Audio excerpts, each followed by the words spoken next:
Hey everyone, welcome to this episode of Leading Innovation at Work, the Wellness Edition. I'm really excited to be joined here today by Nicole DeNamur. She's the owner of Sustainable Strategies PLLC, and she's going to share with us her perspective today on the built environment, everything around health and wellness, and strategies to create healthier spaces, manage risk, and foster engagement in the built environment. Hey, Nicole, thanks so much for joining us today. Thanks for having me. It's my pleasure to be here. Hey, Nicole, just before we get started in your presentation, which I'm so excited to learn from you today, I always like to ask our guests just to share a little bit more about how they got to where they are today. Because when we were growing up, when we were in university, this, wellness and a lot of the more sophisticated concepts around the built environment weren't a career option. And of course, there's a lot of choices and a lot more sophistication around wellness as a profession. I'd just love to hear, how did you end up where you are? Could you just share a little bit about your journey and your background and how you got here? Absolutely. And I can kind of dive into a little picture as well here. So you can see me on the screen, but that's also me. And to answer your question, so I practiced basically construction and insurance coverage law for about 14 years here in the Seattle area. And at some point on that journey, probably a couple of years in, having come from an environmental background, I got really frustrated with, I'm oversimplifying here, but some folks in the legal community's response to sustainable building design. It seemed to be kind of a messaging of, don't pursue these really high performing projects, or don't try these new things because they're too risky. And I didn't like that response. I wanted to be part of the solution. So I started learning and getting more engaged in the sustainability community.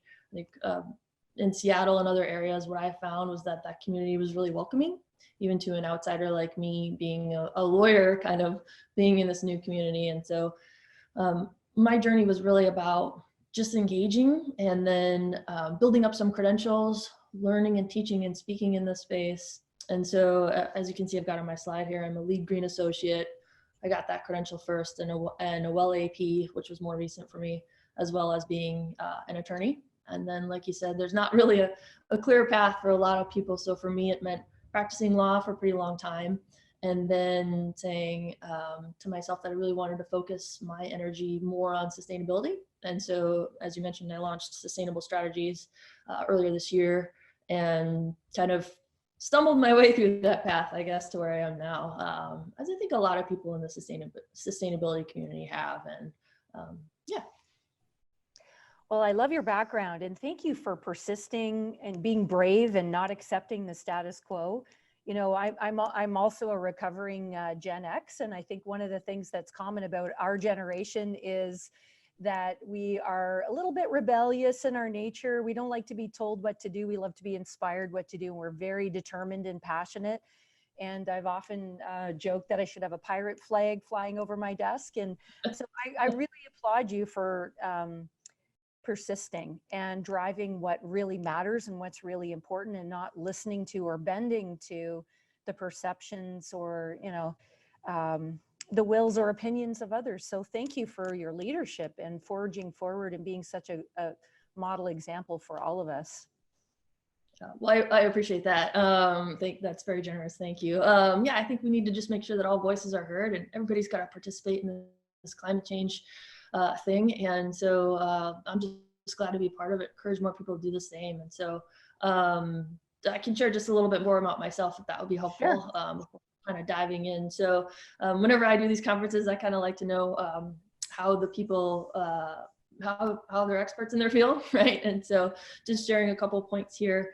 Really my sweet spot is kind of the managing the risks of sustainable building design, construction, operations. I'm an award-winning contributing author. I wrote a chapter of a book called Health and Wellbeing for Interior Architecture. That was really fun to kind of think through some of those issues, and pretty active in AIA's Materials Matter series. So one of my expertise is really how building materials impact health and wellness. I'll talk a little bit about that today. And then I've developed 2 graduate level classes, one here at the University of Washington, which is really about managing the risks of sustainable development. And then I got to develop and teach a really interesting class. Boston Architectural College actually has a master's program in design for human health. I don't know if you're familiar with that, but it's a neat program. And so I got to teach designers some of the basics of law and policy. And so that was pretty fun. So that's a little bit about my background, and I'll just zoom back out here. I've got a little bit of an agenda for today, if that works for you. Sounds great. Awesome. So first of all, we'll talk about what would we mean by healthy buildings and spaces. I think oftentimes we kind of skip over this point. So I think it's important to be mindful as to what do we mean when we're talking about healthy? What do we not mean? We can draw a lot of parallels from when we use the term green. Second point is, why do we care about healthy buildings and spaces? And it may seem kind of like an obvious question, but I think it's worth exploring a little bit more. Why do we really care about these things? And then kind of the meat of this presentation really is what strategies can we use to leverage, or what strategies can we leverage to really increase engagement with sustainable and healthy spaces and help reduce risk. So I'll give some of those strategies and examples at the end, and that'll kind of take us through the next, 30 minutes or so. So I'll go ahead and dive in. So how do we talk about healthy? So being a lawyer, I'm really mindful about my words and terms, and I think they're really important. So just thinking this through a little bit, health is a really multifaceted concept, right? Lots of different body systems. It can mean lots of different things. It's also an incredibly personal concept, right? So health to me may not mean health to you, may not mean health to, all of the different people who are participating and viewing in this conference. It also has temporal considerations. So it's kind of difficult to say, oh, I'm healthy now versus healthy later. If you've ever been injured or, I had a really bad cold a couple weeks ago, I was definitely not healthy. Health then meant something different than it means to me now. And like I said, I think it's really important that we make sure that these definitions are inclusive, particularly when we're talking about things like active design, which I'll get into a little bit later, using stairwells and things like that. It's important to consider that not everyone can use stairwells. So how do we think about healthy for people who are facing either short or long-term mobility challenges? And so that kind of lends itself to this idea that healthy is really subject to many different definitions, and we can help manage risk and also be more inclusive if we think about, I think we're more mindful about how we use the term healthy. So I use this comparison, which I think is kind of fun. I use this with my students because green and healthy are kind of the two terms that have come up. So I would challenge people to think about which is greener. So pop quiz, this is a picture of the Colosseum that I took when I was in Italy a couple years ago. And many people would say, well, that's not a green building, but I would challenge folks to think it actually kind of is, right? It's all locally sourced materials that were probably brought there with very carbon efficient means, probably people and animals. And this building's lasted a really long time. So when we use terms like green and healthy, I use this example and comparing the Colosseum to this next photo, which is the Bullitt Center here in Seattle, which kind of depending on what moment in time you're thinking has been deemed the world's greenest commercial office building. You can see the solar array, it's a living building. But I think when we use terms like healthy, it's interesting to challenge ourselves to think about how we use other terms like green. Like, is the Colosseum really green? What does a green building mean? What does a healthy building mean? So just offering these couple examples as a way of thinking that through. A couple more examples to kind of challenge people's creativity in this space is, and to think through how healthy is so personal, as I have an example here of a green juice. And you might say, oh, that's super healthy, it's a green juice. But depending on your caloric needs and what you need in your body systems, some people could say that's a lot of sugar, right? But so how we define green really, and how we define healthy, this is an example I think that highlights how personal that is. Another example that I use a lot when I speak is, this is actually a cigarette carton, and it's advertising the sustainably grown tobacco in cigarettes. So, right, does that make the cigarettes healthier? Right, it's kind of a funny example, but I think it's important to think through, and I'll get to the importance of managing these terms when we talk about marketing. But I saw this once, and it really made me think about what they're trying to communicate here. And if tobacco is grown sustainably, does it make it healthy? No. So those are just some examples to get folks that are watching thinking. And so I like to talk about avoiding healthy washing. If you're familiar with the term greenwashing, I use this term healthy washing. I've not heard anyone else use it in this context. So, if you do, maybe cite back to me here. But the point is that I would encourage people to be really mindful about how we use the term healthy. And I use the example of water, which is, we need water to live, but you can also drown in water if you wanted to take that to a really extreme example, right? So we could say things are healthy or not healthy, and just being really important about really mindful about how we use these terms, I think is pretty important.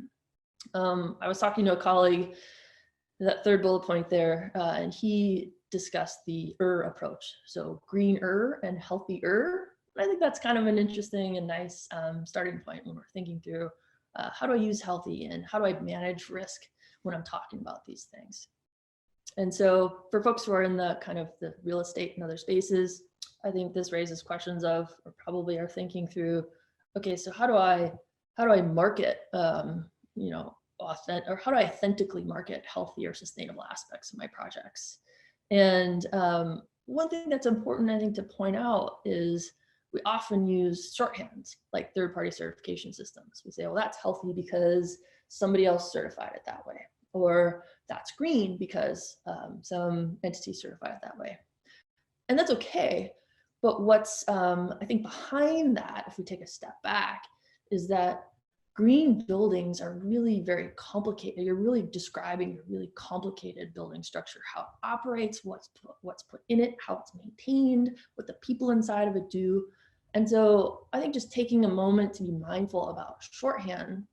I have my students do an exercise where we go through a bunch of examples of green and sustainable. And then at the end, I asked them to come up with a one-sentence definition. And I would challenge people to do the same thing here with green or healthy. Write down and define healthy is blah, blah, blah. Green is blah, blah. And it is really hard to do. It is incredibly hard to do. And you'll find, and my students find this too, you bring your personal experience to that definition, you bring your personal values to that definition, you bring the things that are maybe important to your company to that definition. And that's not a bad thing. It's just, I think, highlights that we all have very different definitions of these terms. And so we need to be mindful of them as practitioners. But that'll be a common theme that I keep saying today. It's also important for managing expectations. As a lawyer and a person who works in risk management, in my experience, lawsuits and things happen largely because someone's expectation wasn't met. Said something and they didn't get that, promised something and they didn't get that. They assumed something and you didn't get that. And so managing expectations by being really clear with our language, I think is really important and really powerful, and can also help with some PR issues, right? So when we're talking about healthy building, just being really mindful and explicit about what makes it healthy, I think is important. One example I have is that there's an apartment building that I've seen that offered toxin-free living, which I don't think that's possible. So, when we think about marketing and how do we talk about buildings and how do we talk about healthier green buildings, it's pretty hard to have an actual toxin-free building. And so I offer that as an example of how can we do better when we're actually talking about spaces and marketing them to consumers who might not have as much information or background as we do. So like I mentioned, we often use third-party certifications as a shorthand for labeling something as green or healthy, and that's okay. And there's a bunch of different systems out there. There's I'm a WELL AP, so that's the one that I probably know the most about. I know we have some other WELL APs participating in this conference. There's Fitwell, LEED has some health aspects. There are many others. This is by no means a comprehensive list. But I think what's important to think through is that WELL has 10 concepts that they use to define health. So if I say, oh, that's green because it's a WELL certified building, they define that as kind of looking at air, water, nourishment, light, movement, thermal comfort, sound, materials, mind, and community. So you may think, Lorri or a different visitor or person attending this conference, well, I think there should be 11 because there's this, or maybe I don't think that sound applies or something for whatever reason. So the point is that these third-party certifications that we use as shorthands have their own assumptions and their own kind of ways of describing something complicated. So when you're marketing something as green or healthy based on a third-party certification system, it's important to understand what that means, how that system has defined green or healthy when you're talking to consumers, when you're being authentic about your product or your project. So I just offer this as an example. So coming back out, our first topic was kind of being a little bit more mindful about healthy. And then so the second one I'd like to talk about is really, why do we care about healthy buildings? I know we've kind of gone through this, probably other folks have talked about this, but it's important to look at some of the data that's out there and some of the drivers, I think, that are driving consumers to demand healthier spaces. So I think there's at least 3 reasons why we care. There's probably many more, but just boiling it down for the purposes of what we're here to talk about. There's an overall increased awareness, I think, in the quality or lack of quality of our indoor spaces. Climate change and the impacts to human health, you really can't pull those things apart. They are very interrelated concepts. And so just as a subcategory, I think the built environment presents a huge opportunity to work to mitigate climate change. I'll dive into some of that. And I think the built environment also will probably provide more refuge for a changing climate in the future. So how do we think about that? How do we prepare for that as we move forward and continue all this great work to try to mitigate the impacts of climate change at the same time? And then I think the third reason is there is some risk or cost of inaction. At this point, not doing anything probably carries some risk, and doing more than we think we can is probably a better course. And so I'll just kind of pose that question here, and then we'll tie that back into our strategies to manage risk at the end. But here's a little roadmap for us as we kind of talk about why do we care. Increased awareness, kind of our first topic. As I think most people know, we spend about 90% of our time indoors. And so if you really want to scare yourself, the Healthy Workplace Nudge makes this point that if you take your age times 0.9, that's how many years you've spent indoors. That always scares me every time I do it. So ULI kind of has this report called the Business Case for Healthy Buildings that I'll talk about a couple places. And what I appreciate about them is they said the global wellness real estate industry has increased 6.4% annually since 2015. And it's headed towards being a $180 billion industry by 2022, which is pretty soon. And so some of these numbers are really demonstrating that increased demand and awareness. And I'll just say one little quick thing about studies that I think is important.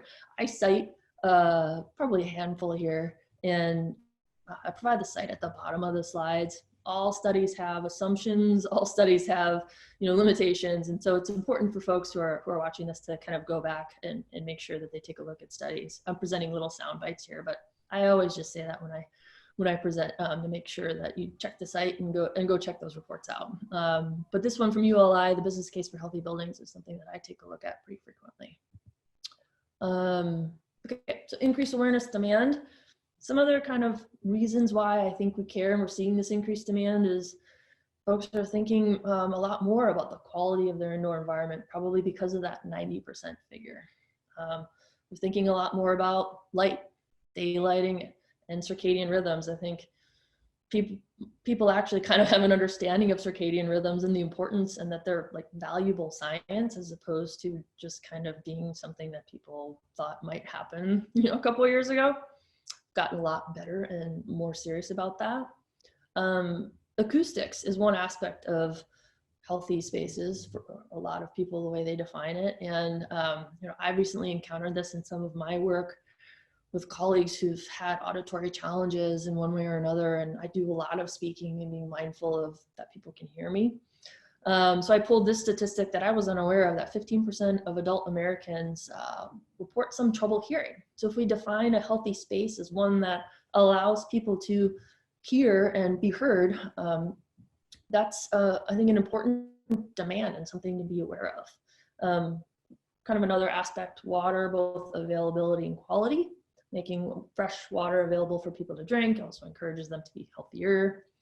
And then if we kind of expand our definition of healthy maybe a little bit more even, thinking about community and the loneliness epidemic. I heard this term used. There's an article from Metropolis magazine that I'm citing down here where they were talking about how designers could potentially help kind of get past some of the isolation that technology and other things kind of, I think, make us feel as humans, and create a stronger sense of place and a stronger sense of community.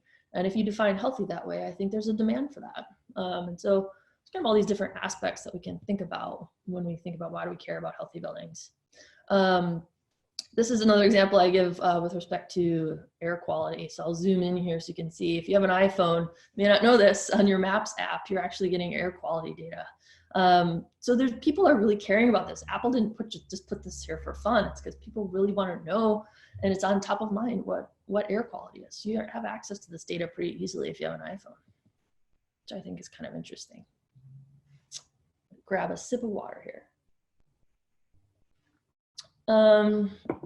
Okay, so increased awareness. I think there's also a lot more data out there, and that's increasing our awareness. So this study that I've cited here is cited pretty often because I think it was one of the first to really provide us with some good, robust data on indoor air quality. So this was a Harvard-Syracuse study. I'm pulling just little snippets from this again, but basically said that cognitive scores were 61% higher in a green building, which they defined as low VOCs. So that was the specific element they were after. And 101% higher on green building days, green building plus days, they called them, which was low VOCs plus higher ventilation rates. And so kind of the big aha moment at the end was basically that cognitive functions were significantly improved across all 9 functional domains in these green building plus days. So really emphasizing that people were performing better when they had a low VOC environment, which is how they define green, and also some access to better ventilation. So this data is out there from reputable universities, right? And increasing awareness and driving demand also, I think. And so we're also seeing third-party certification systems like WELL get a lot more attention, I think. Like I said, I'm a WELL AP, and WELL released some numbers earlier this month, basically saying that the WELL APs exceeded 10,000, still a pretty high number, and passed the 500 million square foot mark of space registered and certified. And so I pulled this little quote here as well that I can zoom in on, which basically said, we've gotten past that 500 million mark, but what they thought was really remarkable was that it basically only took 4 years to make that big jump, right? So entered the market in 2014, and it took nearly 4 years to reach 250 million, and only taken a year to double that to 500 million. So what the IWBI, the International Well Building Institute, is really talking about there is that like steep curve of adoption. So that's really, I think, driving demand as well. So that was kind of the first topic that I highlighted. And so the second one is climate change, which we cannot ignore and need to continue to really put a lot of attention and work into. To your initial question, that's one of the reasons why I wanted to focus my work and start my company, was to really focus on climate change issues. And so climate change and human health are interrelated concepts. And so I pulled a couple of data points from the World Health Organization, which basically said there's 7 million premature deaths per year caused by air pollution, and $2 to $4 billion per year projected costs of health concerns caused by climate change by 2030, which is coming up pretty quickly here, right? So those are some pretty big numbers of health impact with respect to climate change. And buildings are really a big part of that conversation is the built environment. So we can look at it as both opportunity, I think, and also refuge from a changing climate. So looking at that opportunity first, I'm sure most people probably know, the problem or issue with buildings and climate change is the burning of fossil fuels to heat and cool those buildings. So Architecture 2030 and other magazines have kind of put out, or other nonprofits, have put out some data. So basically, depending on what you're looking at, about 40% of annual global greenhouse gas emissions, at least in the US, caused by buildings. So that's kind of looking at both operational emissions, so keeping the buildings running, And then I think we've seen a lot more emphasis recently on what we call embodied carbon. So construction-related emissions, everything from what's in the materials, concrete and steel being very carbon heavy, things like wood being not the case. And so really seeing, okay, there's an opportunity just to think about how we operate our buildings and also how we construct them to kind of manage this really high contribution to climate change, basically, that comes from the built environment. So there's a lot of opportunity there. That's one of the reasons I wanted to focus my work there, is because there's so much work that can be done and we can all kind of help in that space. So what I also think is kind of speaking more to the real estate space, again, looking at the World Health Organization, they define health in kind of a three-part way. So complete physical, mental, and social well-being. And what this point that I pulled from this report that I think is really helpful is where the author said, the real estate sector really has the ability to impact all three of these areas, physical, mental, and social well-being, both positively or negatively, right? And so once again, this gets to that opportunity. We all have an opportunity working in this space, even tangentially, to really impact people's health among all these aspects that I kind of touched on earlier, by air and water quality, access to safe and affordable housing and transit, availability of green space, nutritious food. These different aspects that really relate to the built environment are all opportunities for us to do better, which I think is really important to keep in mind, and it's also pretty inspiring. So going from inspiring to a little bit less inspiring, thinking about the built environment also as potential refuge, right? So there is the possibility that we'll be spending more time indoors as we escape warmer climates, and more superstorms and things like that, temperature extremes, basically. That has impacts to like running air conditioning more often and things like that. So there's a lot of an opportunity with the built environment, thinking about, are we going to be spending, as we continue all of that good work to keep fighting climate change, the climate is still changing. And so how does the built environment, what are we going to do in that space, and how's that potentially going to change this conversation? I talk to my students a lot about kind of the trend, I guess, with respect to green buildings. We've seen, really focused on energy efficiency in the 90s, moving to water, moving to conversation about materials.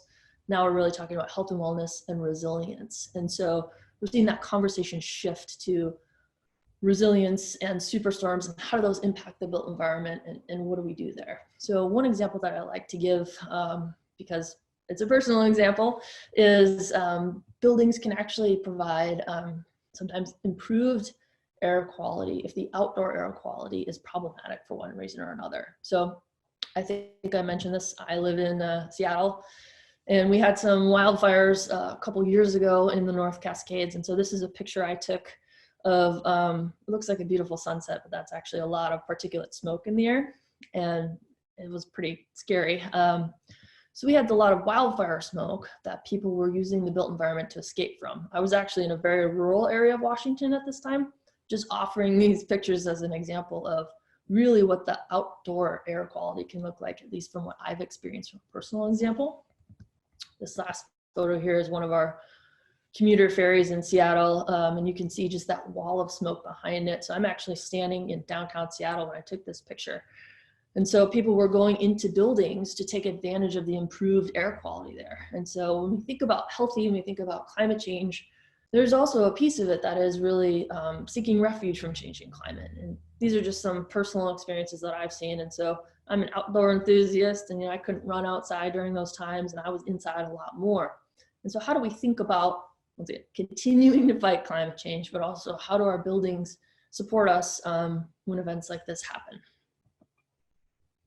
So that was our second kind of big topic. We've talked about what's healthy, why do we think about that term? Why should we be mindful? Why do we think about healthy spaces? Why do we care? What's the demand? What's the data? And kind of how does this data inform ultimately what we're going to talk about here at the end, are the different strategies that we can use to manage risk, because there is some risk when we're talking about really trying to innovate in this healthy building space.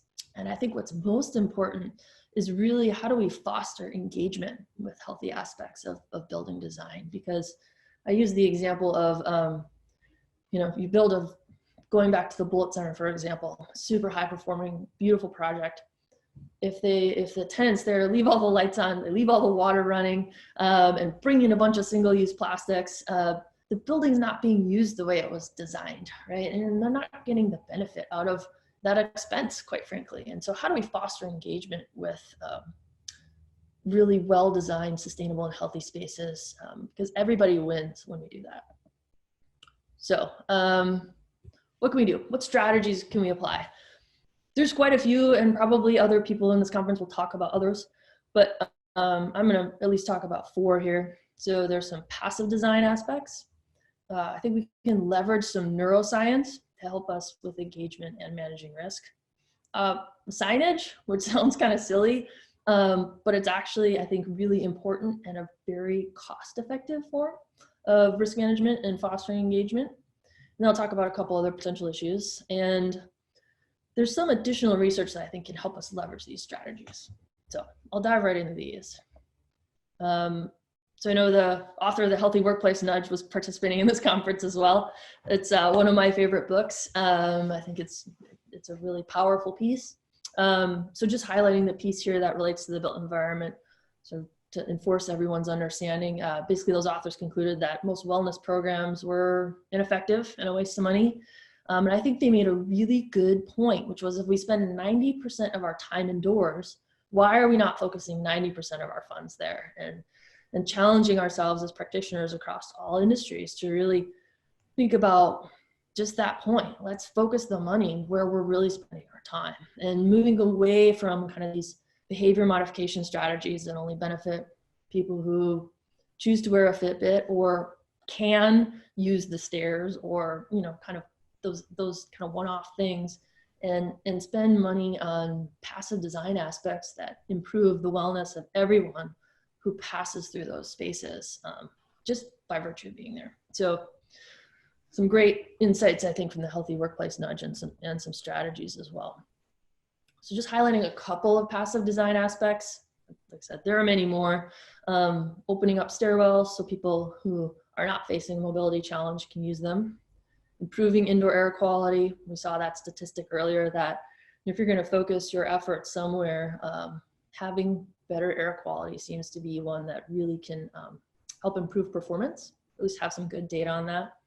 Biophilic design, incorporating natural elements into design, water quality and availability, and then natural daylight and views.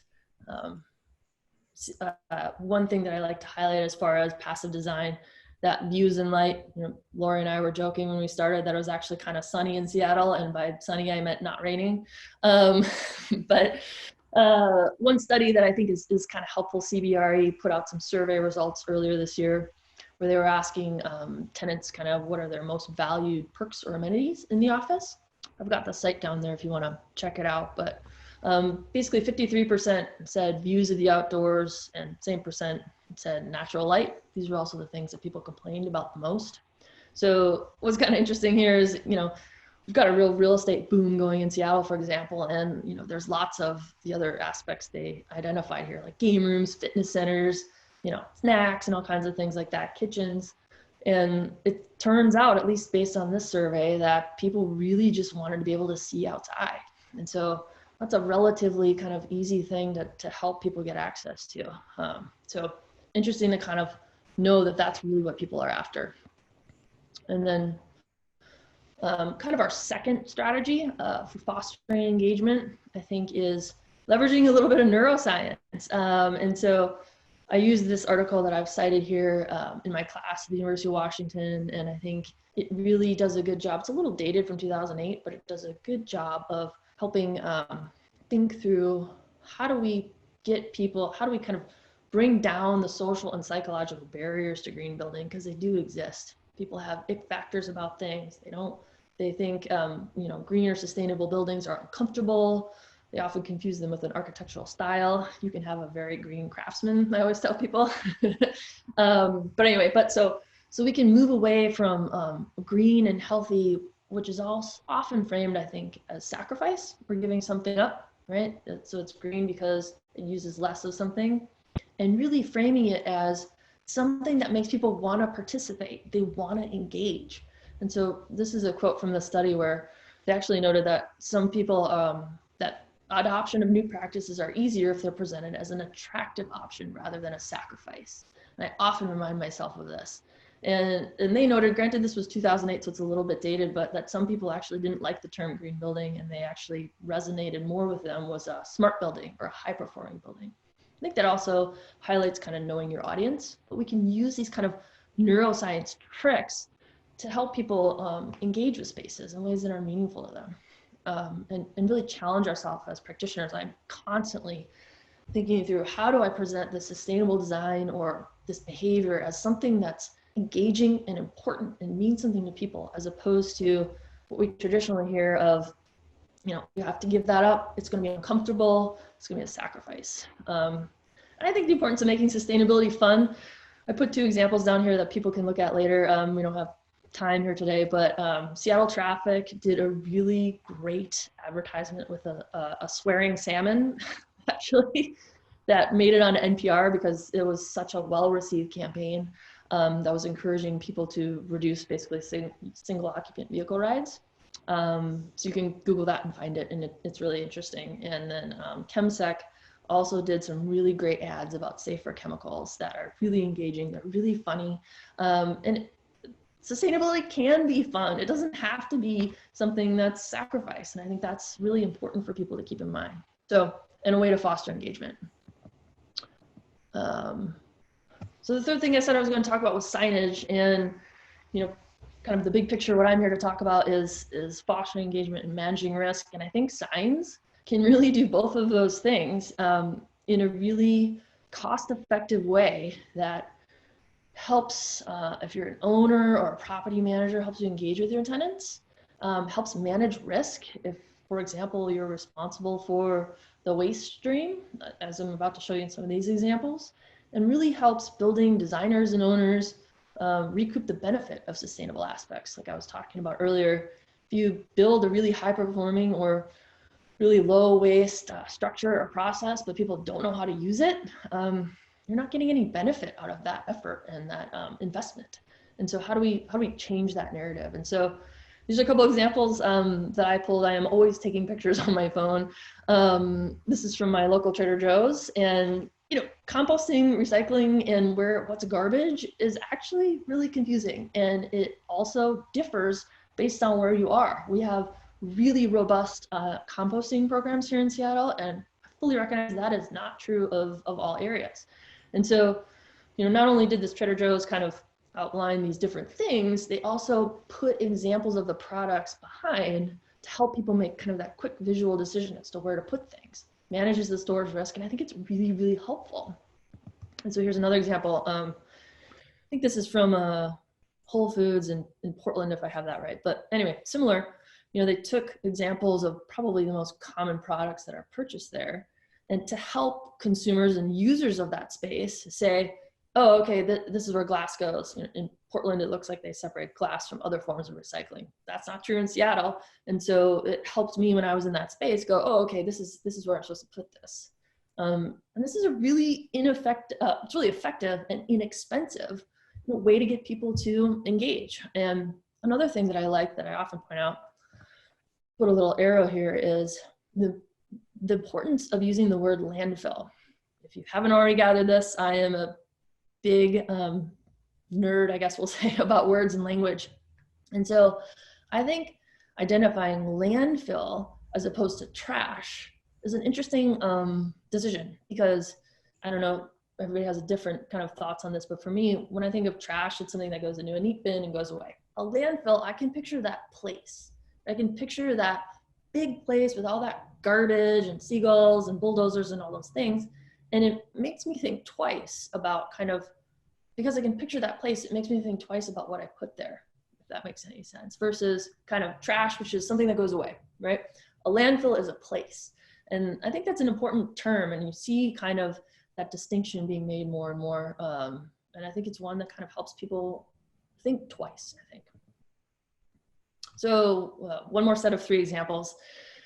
All of my friends get frustrated with me because I'm constantly taking pictures of this stuff on my phone. But these are examples that kind of don't relate to trash, but actually relate to getting people to engage with the sustainable or healthy aspects of the spaces. So once again, I think what's really valuable here is it's a way to get a return on your investment. If you're really trying to put the money into these buildings, the 90% kind of rule that we talked about. So here's a couple examples. I think this was in an airport, I'm not quite sure, but it's informing the user that the building uses rainwater to flush toilets. So that helps me just to have that information as a user in this space.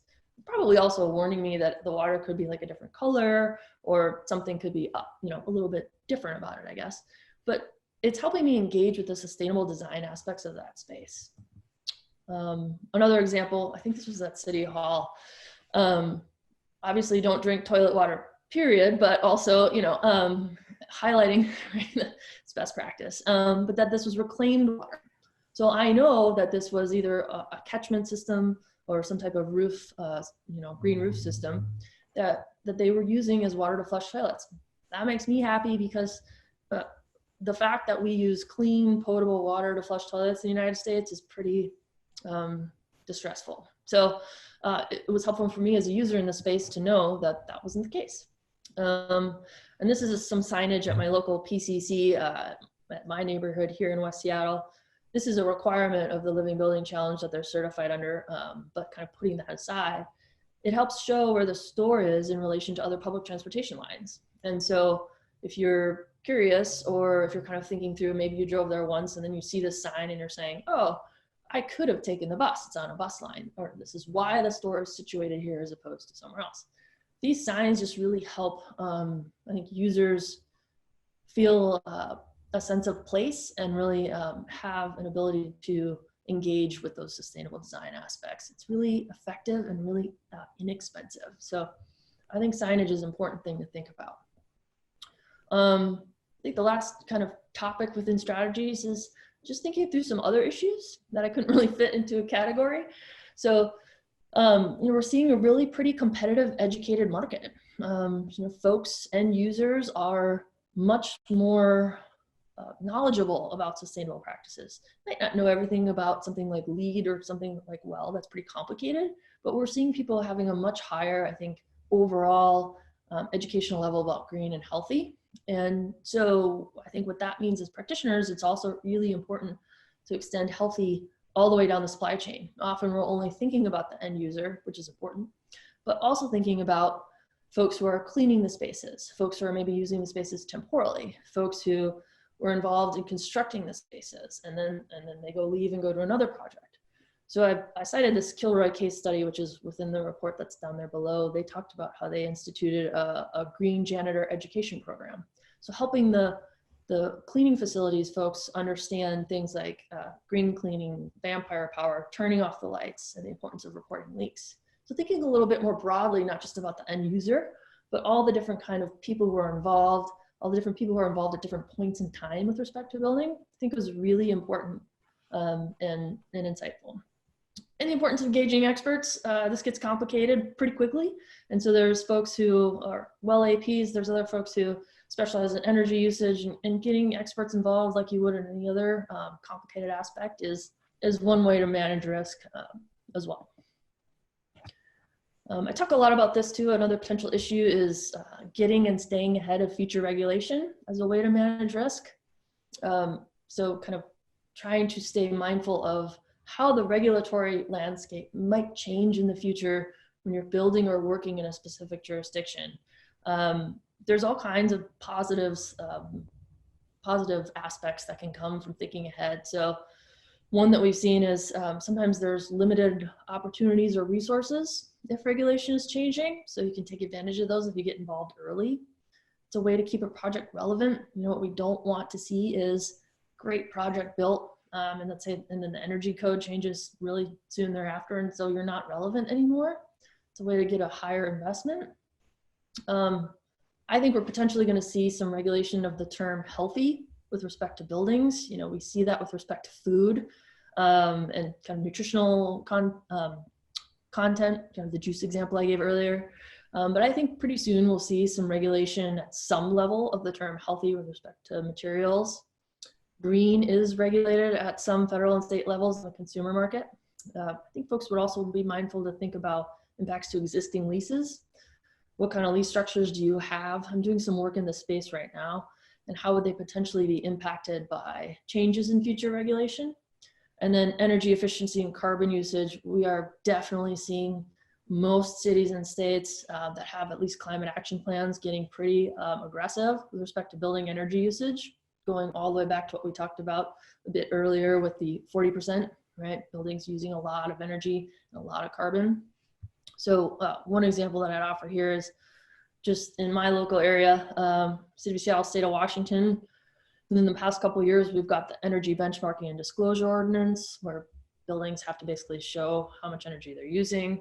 Existing building tune-up program, which kind of requires building owners to do low or no cost upgrades to their projects. And then the Clean Buildings Act here, which is really looking to improve energy performance in buildings in Washington State. We're pretty forward thinking with respect to energy here, but this just highlights some examples of how future regulation, I think, at least what we're seeing here in Washington, will spread a lot further.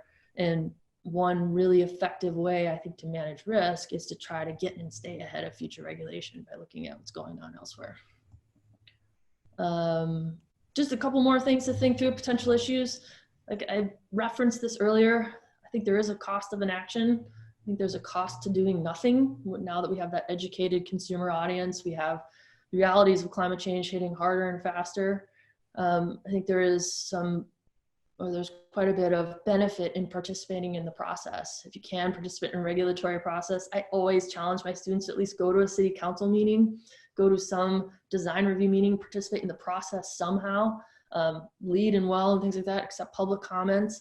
And so just participating in the process, I think, is really important in a way for practitioners and community leaders to take a leadership role, you know? And, you know, I challenge people to think about this, is whether your tenants, if you're an owner, builder, property manager, are going to start asking why their spaces are unhealthy. I think that's a really good reason why to get ahead of future regulation, start thinking about healthy spaces if you're not already, because people are going to start asking if they're not already. And so if you're looking at managing risk, I think that's an important thing to keep in mind.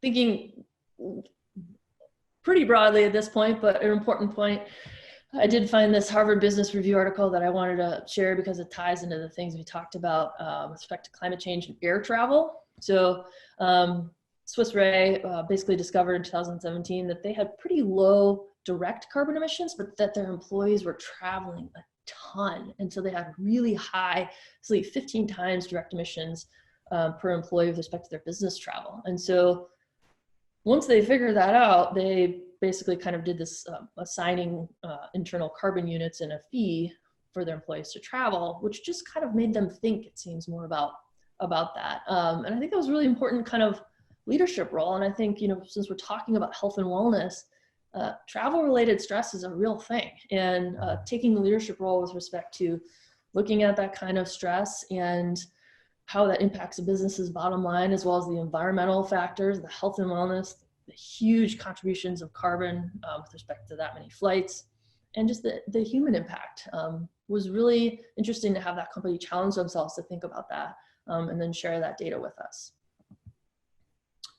So wrapping up here, I always encourage people to ask questions. We're talking about, you know, kind of my big theme is how do we foster engagement and manage risk?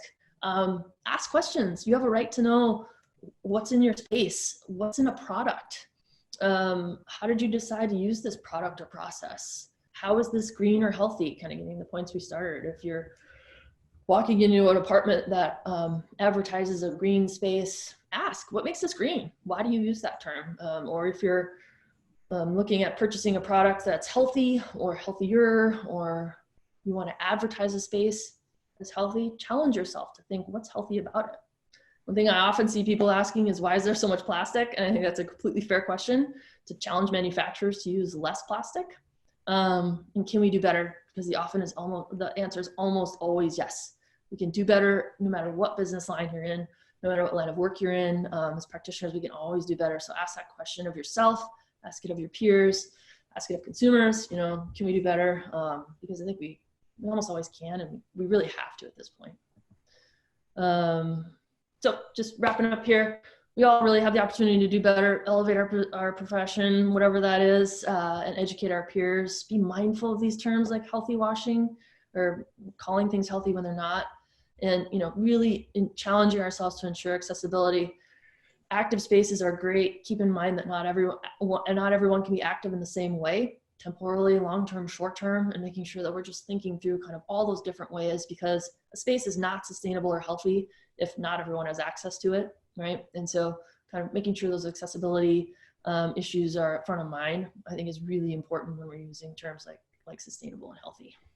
So there's lots of opportunity there, and lots of opportunity with respect to the built environment. So those were kind of the topics that I had to cover. What's healthy? Why do we care? What are some strategies that we can use to manage risk? And I hope that was helpful. Oh my goodness, so helpful, Nicole, and so interesting. I was madly making notes, and I have a few follow-ups for you afterwards of things that I'd actually like to apply in other areas. So thank you for inspiring me and your suggestions. I thought I would maybe just recap a couple of things that really struck me, and a few follow-up questions if you're okay to stick around for a few more minutes. Absolutely. Right on.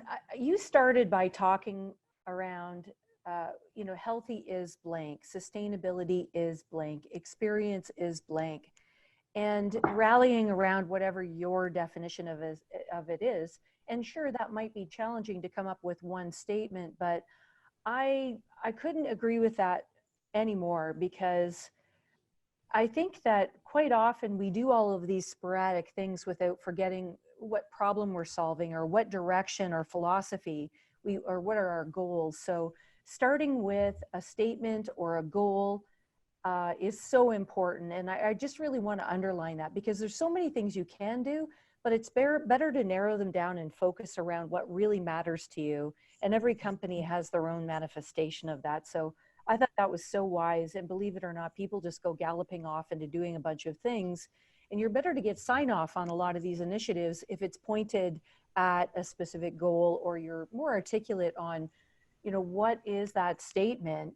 How do you define success, and how do you measure it? I think all of the initiatives can fall in line from there. I loved what you were talking about with myth busting and well washing and greenwashing and different factions of that. And marketing, I think, is one of the terms that you used, versus measuring. And I think that's also a concept that follows on with the earlier conversation around goals. But in the organization I work with a bunch of engineers. So you can imagine we love to measure everything. And so a big part of the marketing and the communication strategy is to communicate evidence. And all of those things that you mentioned, I think there were 10 things: air, water, light, movement, thermal, sound, materials, nourishment, all contribute to, they all can be measured, first of all, and are a really important part. If you look at experience of an employee in a premises, it's there's three major categories that contribute to it. Premises is one, IT and culture or HR are the other two, but premises is the recurring one. That's the common ingredient. And I love some of the statistics that you shared around spending 90% of our time inside. We don't always interact with HR people, but we always interact with elements of the premises. So I thought that was terrific. Under your why, one of the things I thought I would just underline is why do companies do it? More and more what we're seeing is it's because employees or new hires or talent are expecting that companies are transparent and leaders in sustainability and wellness, and they invest in that as a gesture to say, I care about you and the environment and your health, and I'm making this investment because people are our biggest asset. And I thought that was a really, really well said. And I loved your broad definition: mental health, physical health. That was really great. And I think sometimes people forget about the spectrum. Just a couple more ahas here.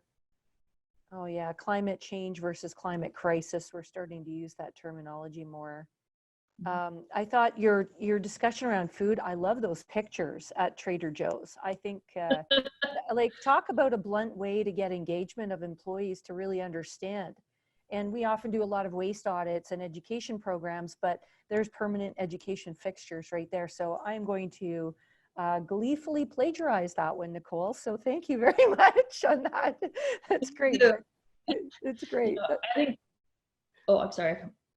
I think signage sounds silly, but it's really, it's so cost effective. You know, it's so cost effective, and it's so engaging. And, you know, we talked earlier about you travel, I know, quite a bit for your work, and you know, recycling requirements are not the same everywhere. The infrastructure is not the same everywhere. And so how, you know, you could, taking my example, be at a Trader Joe's in Washington and one in New York, and it may not have the same recycling requirements. It just helps people understand and participate and use the spaces, and it also helps manage risk. Well, and I loved your map too, because that, you know, created other sparks that says, hey, you're in your lunch hour, why don't you go for a walk on this path, and you can go by the pond and see the ducks, or, you know, do some kind of a wellness moment that really shows you the evidence of here's what to do. And then enable you by informing them, you're enabling the choices, and signage is always there. I really love that. I thought that was particularly clever. My favorite one of all was your advice, don't drink the toilet water. So, you know, if we've helped one person not drink toilet water as a result of this podcast, I think we've achieved some level of success. But anyway, to your point, I think designing buildings to use, you know, different gray water or different forms of water in buildings it is almost a shame we're flushing drinking water. And given the demand on water, it's one of our most precious resources in the world. So that's part of the design. So those are a lot of my ahas. I do have some follow-up questions if that's all right. You know, one of the things, and I'd love to hear your perspective in particular, given your background and your credentials. I think one of the things I worry about is we talk a lot about new builds and these really amazing, remarkable new builds that we have the luxury of using sustainable materials and starting with a blank page. But the problem is that most of the clients that I work with do very few new builds, or do new builds of a certain type, like data centers. And I worry that I don't want to treat our existing assets as stranded assets. And I'd love to hear your advice or thoughts as to how do we, what successful examples have you seen out there of organizations that have been successful in retrofitting, I'll call it, their premises for wellness and sustainability features? You know, I think you bring up a great point. I think we call that, or I've heard the term used, the code gap, basically. Some of these existing buildings that are performing really poorly because they were designed many years ago, and they don't have to go through a permit, you know, cycle, basically, for any particular purpose. And so there's huge opportunity there. And admittedly, I can't think of any examples off the top of my head of folks that have done that well, but I do want to recognize that you bring up a great point. And there's, you know, if you want to focus your energy somewhere, that no pun intended, but you know, the existing building stock, there's huge opportunity. And that's why, you know, I saw, I think, 2 of the 3 examples I gave with respect to Seattle and Washington State. You know, for example, in Seattle, we are really pushing to meet our climate action plan goals, and the city is very aware that the existing buildings are really what's dragging down, right? And so the city's instituted programs or regulation with respect to at least taking a look at their buildings and having to do some minor, you know, low or no cost changes. And then with the energy benchmarking and disclosure ordinance, kind of forcing owners to at least share their performance data, kind of hoping to create a competitive market. So I think without being able to come up with any, you know, specific examples of folks that have done that well, I think you've highlighted a really important point, and it's perhaps almost easier to build a new, fresh, beautiful building from scratch than to take a look at something that's existing and try to, you know, utilize what's already there. Because something that I think is important for folks to think through is, if we have an existing building, all of that embodied carbon, for example, has already been expended. So let's not use it again, right? If you have the steel or concrete structure that's already there, to the extent that we can structurally, just use that carbon so that we're not creating it, from somewhere else, and kind of just being mindful of all those aspects. But I really appreciate that you brought up that point about existing buildings, because there's a lot of opportunity there. And I think just to build on that a little bit with those existing buildings, you've got to kind of think about what you can do in that space, right? You may not be able to do everything, probably not going to be able to do super design heavy things like, opening up walls for natural daylighting may be challenging, or, really aggressive HVAC retrofits to try to improve the indoor air quality. But if there are little tightening up things that can be done to the building envelope to help increase energy performance, and I think that's where you really get folks involved who can help assess what the existing structure can do to at least try to get better in that space, because it is a waste to tear the thing down. Quite frankly, we've already put the carbon into it. So Exactly. Yeah, so I appreciate that you brought that up. If companies are looking to explore this a little bit more and are just looking for something that's, maybe they can't afford to do something more sophisticated, but what would be like the must-haves or the one or two things that they really should do if the company wants to make progress against this topic? Yeah, I appreciate that question, because I think one thing, you highlighted this a little bit, I think in your aha, is to do things that are meaningful for the organization, right? And for the people that use that space, because you're not going to get engagement if it's not what people actually want, right? A lot of my work, for example, focuses on healthier building materials. That can get really complicated and really expensive pretty fast. Not always, I'm overgeneralizing, right? But if that's not something that resonates with your users, then just focus on indoor air quality, for example, or focus on, natural daylighting can be great. It can also be a large structural change, right? So I guess I would more challenge folks to think about and get an understanding of what's important to that user, or what fits with that corporate culture that people are going to have a sense of pride in, right? And a sense of ownership and engagement with. And maybe it is understanding the waste stream better. Or maybe it is really drilling down on materials and understanding the VOC content of the floors and digging into that stuff. So I think what's really important is thinking through what's important to the organization, what are the users and the company going to engage with, and then it's really kind of doing things that don't have a downside, right? Doing things that are really cost effective, like signage, like you just said. And another important point that I think you brought up with respect to the walking path and signage is you're also normalizing kind of active behavior, which I think is important, right? If you're encouraging people to walk, you're saying it's okay to walk, whereas maybe your traditional corporate culture is like, oh no, we all just sit at our desk at lunch. We don't go for walks, right? And so you're challenging that status quo. You're normalizing that healthy behavior by a visual cue. So I guess I got a little off topic of your actual question, but I think what's important is doing things that really that the end users are going to engage with, and then you can take the data, right? And so kind of that study that really shows that improved air quality has a cognitive impact, I think is one strategy that you can even at least put some type of filtration in an existing HVAC system, if you can't actually replace the whole thing, if that's just not feasible, really has the potential to have a good bang for your buck, at least based on some of the data we've seen. And then the other thing I think is that's often overlooked, and that really is one of those things that helps people just be happier, is that acoustic issue. It doesn't really relate to sustainability, but it really relates to, I think, health and wellness.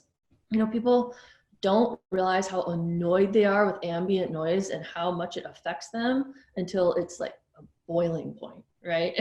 Having some soft surfaces, having some quiet rooms where people can just get away from all the over-sensory kind of things really improves people's experience. And I think it's often kind of overlooked. And also, I challenge myself, like I said, to look at that data that 15% of Americans have some trouble hearing, making sure that, if folks are embarrassed or don't want to share that not an issue, that they can just hear clearly in the space and don't have a lot of distraction. So I think those are at least kind of a couple of thoughts or strategies.